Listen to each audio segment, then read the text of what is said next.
那关于这个条件收敛的级数，我们刚才讲说它有一些要点嘛，这个它的 PQ 这两个做出来的数列都会极限是0，然后它们两个它们的级数和都会发散。那利用这种结果呢 ，Riemann 有一个重要的定理。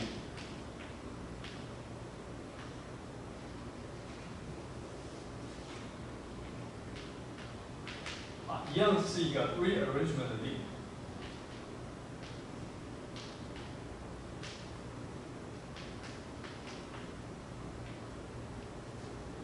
这个定理呢是在1852年的时候证明的定理，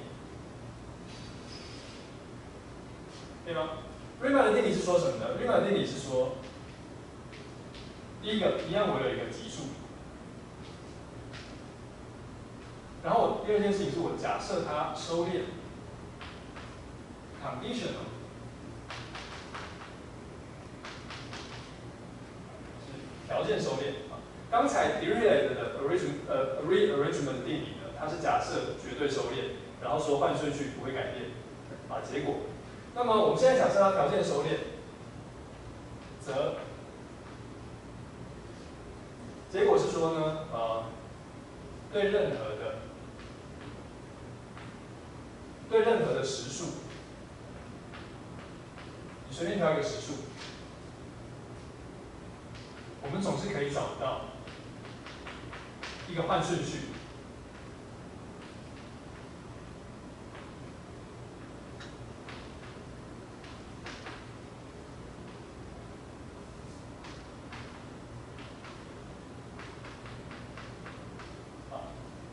原本数列的换顺序，使得这个新的数列呢，你按照它的顺序来加这个级数。因为我们这个地方讲的级数呢，都是要想成是部分和的极限。我换了顺序以后，部分和就变成不一样的东西了，对不对？本来是连着1、2、3、4的加，你现在换了顺序以后的部分和可能变成是1加第3项，再来是1加第3项加第7项跟原本的东西不太一样。我可以让新的这个部分和的数列收敛到一个数字，就是刚才我要的 L。所以它的重点是，不管你选任何的 L， 任挑一个 L， 我都可以换顺序让它收敛到 L。那这很夸张嘛，对不对？因为本来你在有限个数字相加的时候，你知道怎么换顺序，答案都不会变。可是现在呢，我在定义无限个数字相加，也就是一个级数无穷级数的和的时候，我采用的是看部分和收敛到谁这种办法。这个时候你居然发现，顺序换一换，有可能会收敛到完全不一样的东西。只要原本的级数是条件收敛。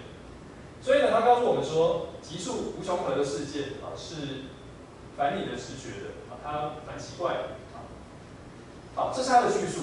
那当然它还有别的叙述了，比方说你也可以换顺序，让原本这个级数呢，它会产生某些特殊的行为，比如说让它的部分和呢会一直在某两个数字之间摆荡或者是可以让它的部分和数列变成是会发散到无限大，越来越大，或是越来越小，或是有其他的行为。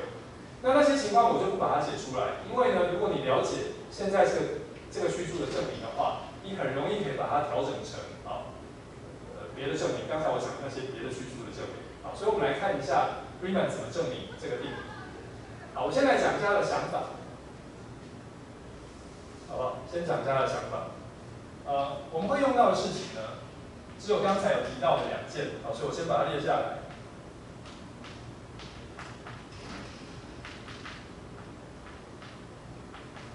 有2个已知的这个事实 facts， 那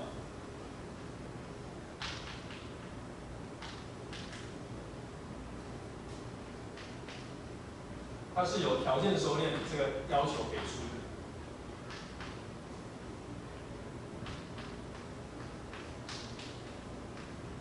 因为我们假设了 AN 是条件收敛嘛，所以它给出了2件事。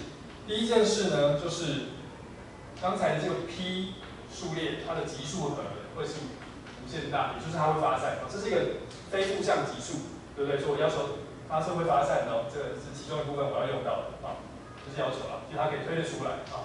然后呢 ，Q 也是一样的 ，Q 这个级数也会发散，所以这两个非负向级数它都会发散。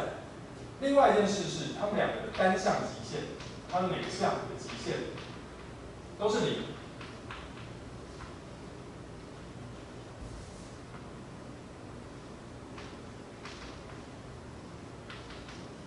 好，那原因是因为它们两个都是原本的数列的一部分，对不对？所以原本的数列会收敛，虽然是条件收敛，但是会收敛。只要收敛的话呢，单项就要趋近于0。那单项趋近于0，当然子数列都要趋近于0嘛。好，所以这两件事情是我们等一下唯一会用到的两件事。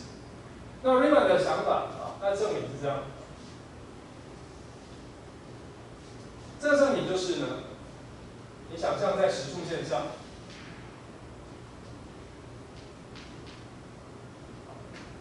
你有一个数字叫 L， 我画大一点好了，这样写字会比较方便。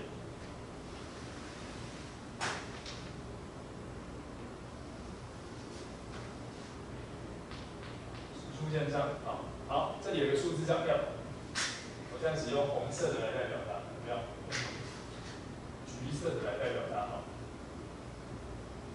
这个就是 L。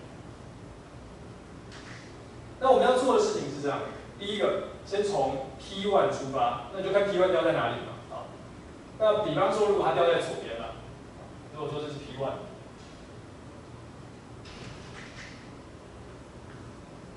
这是 P1， 我呢就继续的加 P， 我就把它加 P2。那因为 P2 是一个非负的数字，所以我一加一定不会往左跑啊，可能会往右跑，所以我加完之后，可能跑到这里。加了 P2， 这个大小叫 P2， 所以我得到一个新的点，一个蓝色的点，对不对？在这里啊。那我再继续加，如果它还在黄色的左边，我就继续加，所以我就继续加 P3等等啊，一直加到某一步呢，跳到某个地方啊，最后这里可能是加到 Pm1减1。M1 是一个数字啊，是哪一个数字呢？那个数字就是，你第一次跳跃到对面去，好，所以这个可能是 Pm1。比如说 P1 加 P2 加 P3，一直加到 Pm 减 M1减1哦 ，M1减1指的是这一段啊，这段是 M1减1啊，跳到某个蓝色的点，好，下一次跳超越了黄色的 L 以后，这个项叫做 Pm1 加 M1啊 ，Pm1 项。所以我这个时候就得到一个蓝色的点在这里。接下来我要做的事情是反过来跳啊，只要我一直跳到超越 L 以后，我就要开始用 Q 减回来啊。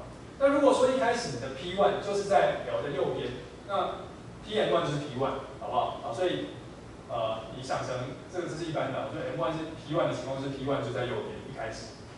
接下来你要做的事情就反过来跳，所以你就反过来减掉 Q1。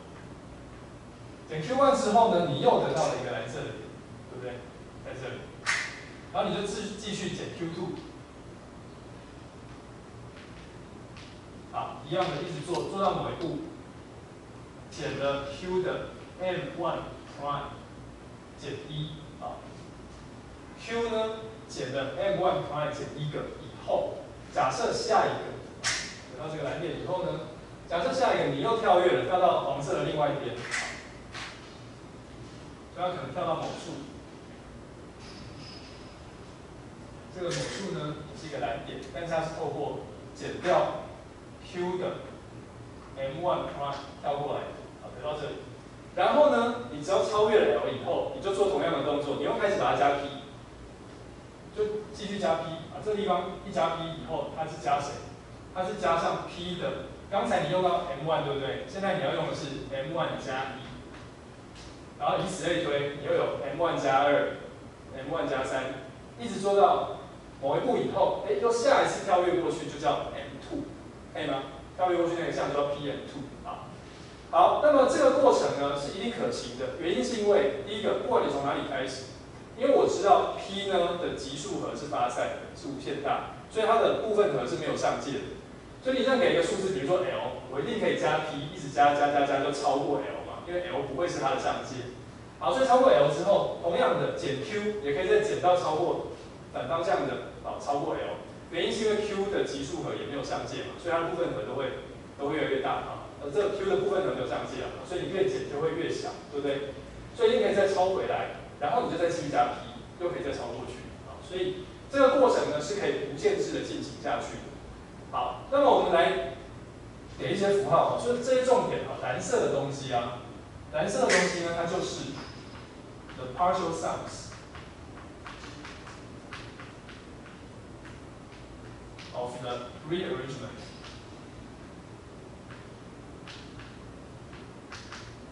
好，我们现在要做的其实是一个 rearrangement， 是把原本的数列换顺序。那我们怎么做呢？你不要忘了，我刚才用的 P1 其实是原本的数列的某一项嘛，因为 P 跟 Q 都是原本的级数的所有的项。P1 其实是某一个 A， 可以吗？那 P2 也是某一个 A， 那 P3 也是某一个 A， 同样的 Q 也是负 Q 也是某个 A， 对不对？因为 Q 是挑那个 A 里面非正的某一些人，然后加负号嘛，对不对？所以呢，这里出现的 P 也好，或是负 Q 也好，全部都是原本级数里面那个数列的所有的项，全部刚好是所有的项，只是顺序可能不是第一项、第二项。那么我从某一个项出发，加了一个项，是不是得到第二个部分的，对不对？再加了一个项就得到第三个部分的，再加了一个项就得到第四个部分的。所以呢，我刚才的过程里面，每次出现的蓝点刚刚好就是 partial sums， 是新的这个 rearrange sequence 它做出来的级数的 partial sums 部分的。所以我的目标是要证明这些蓝点是会收敛到那个黄点啊。只要我可以证明这件事情的话，那我就说明了这个新的排列它做出来的级数和就是 L 啊。所以我的目标是要证明蓝点会收敛到黄点。那这个蓝点呢，它就叫做 S1 啊 ，S1， 这个就是 S2， 对不对？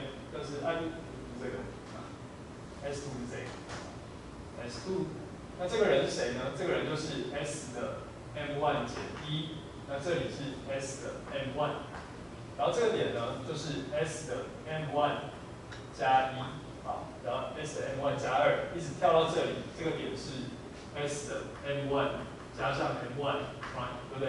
好，所以它编号的方式是这样。那我们怎么说明呢？这个蓝色的点会收敛到黄色的 L 呢？我的目标是要说明 limit，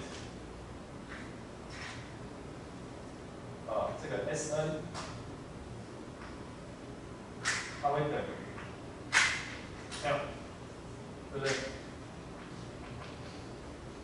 这是我们的目标，目标是要说明这件事情。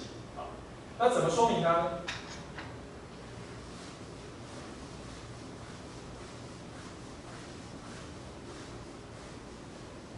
因为这个公式写起来挺啰嗦的，所以我还是设定一些符号，那可能用画图来解释一下。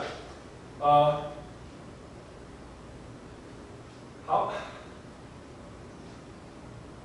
我们可以找得到，按照刚才这个跳来跳去的讲法，我们可以找得到自然数。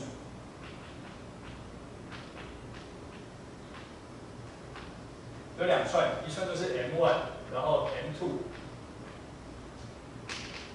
以及 M1 prime、M2 prime， 好，这两串自然数呢，它的功用是什么？就是 M1、M2 这些是记录什么时候 P 做了跳跃，跳到 L 的另外一边。那 M1 prime、M2 prime 是记录什么时候 Q 跳回来啊？比如说跳到这步，M1 prime 项就是 Q 超越了，再减它以后，使得部分和超越了 L 到另外一边啊。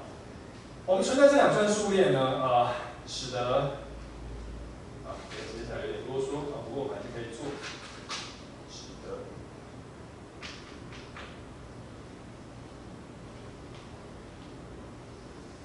那我把它写在这里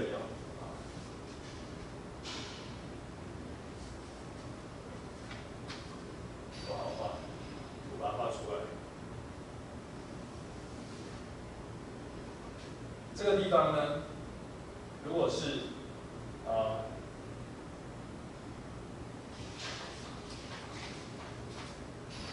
S 的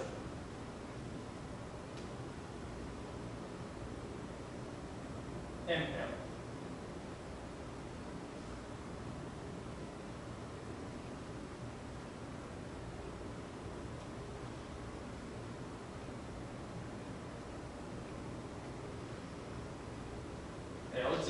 prime 加上 ml 减一。好，就是你想哈，这个符号的意思是什么？当你出现 l 减一 prime， 然后这是 ml 的时候，表示 p 已经怎么样 ？p 已经跳到第 ml 减一次了。然后呢 ，q 也跳到 m 的 l 减一次了。然后继续你要往右跳，又跳一些 p， 但是还没有到第 ml 次，好，所以跳到某个地方，那你再下一次跳就超越了，所以 l 在这里，啊，按照我刚才的画法，这是 l， 这是一个蓝点，所以我下次跳的时候呢，我得到一个新的东西，这次我加的是 p 的 ml， 对不对？实在不太好画，再画长一点，我会画不下。好，所以我跳到这边，这个是 p 的 ml。跳到这边的时候呢，我得到的点是谁呢？我得到的点呢，就可以写成 s 的 ml 减一 prime 加上 ml， 可以吗？跳到这边。接下来呢，我要做的事情就是开始反跳啊。所以反跳的时候呢，比如说我减掉 q 的，刚才 q 只有用到 ml 减一 prime， 对不对？所以这个地方就应该是 q 的 ml 减一 prime 再加一。好，下一个，然后再跳到这边，啊，就是 q 的 ml 减一 prime 啊，这项我就不写了，好不好？中间不要写，不然符号太复杂了。这个呢就是 q 的某一项哦 ，ml 减一 prime 加了某个 k prime 啊，但是我暂时假设这个项还没有超过，还没有达到下一次要跳跃的项，还没有，所以这个图像就长这个样子，对吗？那从这个图出发，你可以推论出什么？你可以推论出 s ml 减一 prime 加上 ml 加上 k prime， 好，就是这个项，这个蓝点，这个蓝点，就这个啊，这个蓝点呢，它跟 l 的距离差距，所以这个蓝点跟 l 的差距，不会超过多少？一定不会超过这一次跳跃嘛，对不对？因为任何一个蓝点跟 l 的差距都会比这个跳跃来的短，啊，包括它跳到了这个点自己在内，啊，所以这个地方呢，k prime 啊，只要大于等于0，小于 ml prime 减掉 ml 减一 prime 啊，只要是在这一段里面的还没有跳到下一次跳跃的 k prime 啊，做出来这个东西，它都一定不会超过 p ml， 对不对？所以不管 l 是多少啊 ，l 是1也好，2也好，这件事情永远是对的。好，那非常类似的，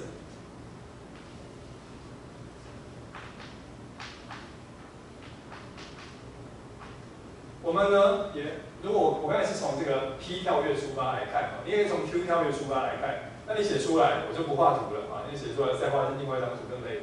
你会出现的结果是 s ml 加上 ml prime 加 k， 啊，它跟 l 的差距呢会比前一次跳跃的啊这个 q m prime l 来的小啊 ，if 这个 k 呢是大于等于0，但是小于 ml 加1，ml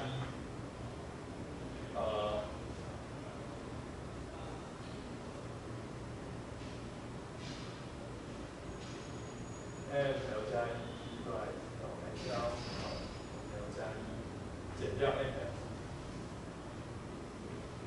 好，只要它还没有到下一次跳跃的时候，就你加上去，它还没有到下一次跳跃，这个时候呢，它的大小就不会比前一次跳跃的大小来的大。OK， 那么这有什么好处呢？这告诉我们说，其实你任何一个 Sn， 它都一定会长这种样子，懂吗？好，任何一个 Sn 都是长这种样子。那任何一个 Sn 一定是中间的维度嘛，对不对？它跟 L 的差距一定会被它的前一次跳跃这个大小给控制。那我又知道一件事情，我知道呢 ，P ml 当 L 趋近无限大，还有 q m prime l， 当 l 趋近无限大，这个都是0啊。所以你 l 越大的时候，你跳的次数越后面的时候，这个跳的幅度啊会越来越接近0。所以你给定 epsilon 以后，我一定可以告诉你 l 要多大，可以让这个数字够小啊。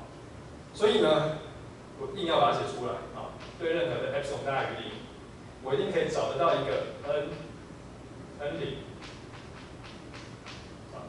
使得呢，只要 l 大于等于 n 0的话，就会保证 p 的 ml 还有 q 的 ml prime 都会比 epsilon 小，可以吗 ？ml prime 都比 epsilon 小哦。那如果是这样的话，我们就可以怎么做？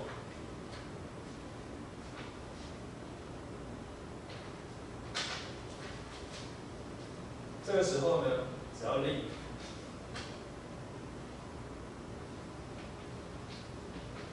n 就是谁？你的相次从谁开始，就会保证这些东西都会比 epsilon 小。你就令 n 呢是m prime n 0加上 m n 0 减1，n 0减1，可以吗？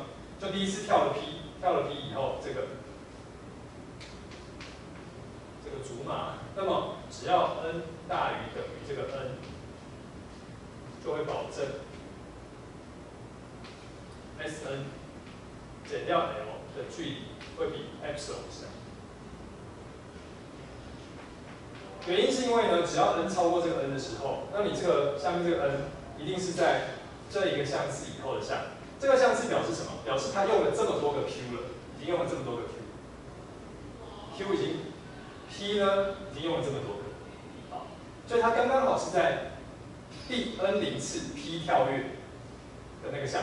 好，在第 n 0次 p 跳跃那个项以后的项，任何一个项它的部分和它到 l 的距离呢都不会超过前一次跳跃的大小。而前一次的跳跃呢，还是在 n 0次跳跃以后的某次跳跃，所以这个大小不会超过 epsilon。那当然我就知道这个东西跟 l 的差距不会超过 epsilon，这样就证完。那这个东西刚才这个证明因为符号写起来很啰嗦，那我们可以用一些精简的符号来写，但是它真实的意思，比如说里面写这个组码怎么分配，请大家自己回去仔细的把它写一写，去揣摩一下啊。它其实并不困难，只是写起来很啰嗦，可以吗？那你要了解它的概念，它的概念就是，你先挑定了 l 以后，我就从任何一个项 p1 出发，开始一直加 p， 加超过了 p 一定可以做到，因为 p 级数会发散啊，所以超过 p 以后，我就开始减 q， 那减 q 可以反过来超过 l， 也可以做到，因为 q 级数会发散，你就开始再继续加 p， 按照 p 跟 q 里面的顺序去加，这样一来呢，在这个过程里面，所有的 p 跟 q 都会用到，那既然都会用到。我就等于是在做了一个 rearrangement of 原本的序列，因为 p 跟 q 就是原本的 a， 所以你全部都用到，等于是所有的 a 都用到了，只是顺序可能不太一样。那么我在跳的过程中，每次跳到的点就是一个新的这个级数的部分和，这个 rearrangement 以后的 rearrange 级数的部分和。所以我的目标是要证明蓝色的点会收敛到这个黄色的点，只要你这样跳就会收敛到黄色的点。那怎么证明它呢？你就要了解到一件事情，就是假设你在某一次跳跃以后，比如说用 p 跳跃第 l 次跳跃以后，你开始减 q， 只要还没有达到下一次的跳跃，那么你每次达到的这个部分和的点，它跟 l 的差距，不管是这个也好，这个也好，它都不会比前一次跳跃来的差。所以呢，任何一个项，任何一个部分和跟 l 的差距，都可以用前一次跳跃的大小来控制。那你知道呢？每一次跳跃的大小的极限是0因为 p 数列的极限跟 q 数列的极限都是0。那现在写的这个跳跃的位置只是一个子数列而已所以更是收敛的极限更是0。是0的话，就告诉我说，只要有一个 epsilon， 我一定可以告诉你，有一个 n 0，只要是 p 的第 n 0次以后的跳跃跟 q 的 n 0次以后的跳跃，它们的大小都不会比 epsilon 小，它都不会比 epsilon 大都会小于 epsilon 所以我就故意令 n 是什么？我就故意令 n 是这个数字。这个数字表示我看所有的项，从第一项开始算 ，q 呢跳了这么多次 ，n 0减1的 n prime 次，那 P 呢刚好就是第 n 0次跳跃，所以它这是 Pn0，假设 Pn0，Pmn0啊，对不起。那么在它后面的项，只要我这个 n 超过这个大 N， 表示我在看的是它后面的项，它后面的项每次跳到的点跟 L 的差距就不会超过它的前次跳跃，可它前次跳跃最前面就是 Pmn0啊，那其他的更后面的当然都是比 M 手小啊，所以这个大小就会比 M 手小啊，所以我们就证完了这个极限会收敛到 L。好，